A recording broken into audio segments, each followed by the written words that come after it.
আয়াতুল কুরসি 7 বার পরে মরিচের উপর ফু দিলে সাথে সাথে ফলাফল পাবেন। আয়াতুল কুরসি হচ্ছে পবিত্র কোরআনুল কারীমের ভিতরে সর্বশ্রেষ্ঠ আয়াত।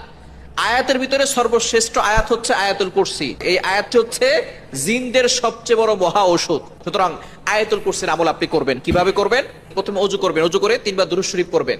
আয়াতুল কুরসি 7 বার পরে একটা মরিচে ফু দিবেন। মরিচে ফু দেওয়ার পরে ওই মরিচটা আপনি একটু আগুনে পোড়ানোর পরে সেখান থেকে একটা ঘ্রাণ আসবে। এই ঘ্রাণটা যদি কাউকে জিনে ধরে অথবা কাউকে জাদু করা হয়, ওই মরিচটা যদি তার নাকে সামনে নিয়ে যান তাহলে দেখবেন একটু ঘ্রাণ দিলেই সেই জিন সেখান থেকে চলে যাবে। এবং যদি কারো বদনজর লেগে যায়, তার নাকের সামনে একটু ধরবেন, দেখবেন তার বদনজর দূর হয়ে যাবে। এবং আপনি অবশ্যই এই ধরনের সমস্যা হলে শরীর বন্ধ রাখার চেষ্টা করবেন। আয়াতুল কুরসি আর 4 কুল, সূরা কাফিরুন, সূরা ইখলাস, সূরা ফালাক, সূরা নাস, এই 4টা সূরা দিয়ে এবং আয়াতুল কুরসি পড়ে বুকে ফু দিবেন আর হাতে ফু দিয়ে পুরো শরীরে মাসাজ করবেন। শরীর বন্ধ থাকবে, দুনিয়ার কোনো শক্তি আপনাকে ক্ষতি করতে পারবে না।